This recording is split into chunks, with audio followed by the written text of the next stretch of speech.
Hi friends, ಇಲ್ಲಿ ನೋಡಿ ಏನಿದೆ question. sin 2 θ plus sin 5 θ plus sin 4 θ plus sin 7 θ by cos 2 θ plus cos 5 θ plus cos 4 theta plus cos 7 θ. So ಈ ಥರ ಇದ್ದಾಗ ಯಾವ ಟ್ರಿಕ್ನ ಯೂಸ್ ಮಾಡ್ಬೋದಪ್ಪ ಅಂತಂದರೆ,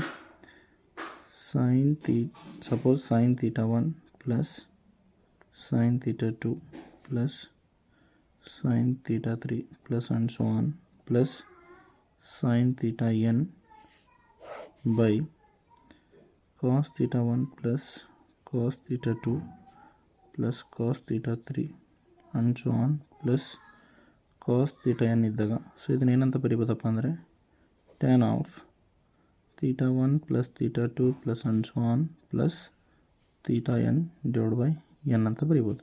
ಸೊ ಈ ಟ್ರಿಕ್ನ ಯೂಸ್ ಮಾಡೋದಾದರೆ ಇದ್ರ ವ್ಯಾಲ್ಯೂನ ಏನಂತ ಬರಿಬೋದು ಹೇಳಿ ಹಂಗಂದರೆ, ಸೊ tan ಆಫ್ θ1 ಏನಿದೆ 2 θ ಪ್ಲಸ್ θ2 ಏನಿದೆ 5 θ, θ3 ಏನಿದೆ 4 θ, θ4 ಏನಿದೆ 7 θ ಹೋಲ್ ಡಿವೈಡ್ ಬೈ, ಸೊ ಎಷ್ಟಿದಾವೆ ಆ್ಯಂಗಲ್ ಟೋಟಲ್ 4 ಇದ್ದಾವೆ, ಸೊ ಹಂಗಾಗಿ ಡಿವೈಡ್ ಬೈ 4 ಆಗುತ್ತೆ. ಸೊ ಇದನ್ನು ಸಿಂಪ್ಲಿಫೈ ಮಾಡಿದರೆ ಟ್ಯಾನ್ ಇದೆಲ್ಲ ಆ್ಯಡ್ ಮಾಡಿದರೆ 7 + 7 14 + 4 ಅಂದರೆ 18 θ ಬೈ 4 ಆಯಿತು. ಸೊ ಕ್ಯಾನ್ಸಲ್ ಮಾಡೋದಾದರೆ 2 9s 2 2s ಆಯಿತು. ಸೊ ಹಂಗಂದರೆ ಇದರ ಆನ್ಸರ್ ಏನಾಯ್ತು ನಮಗೆ tan 9 θ ಬೈ 2.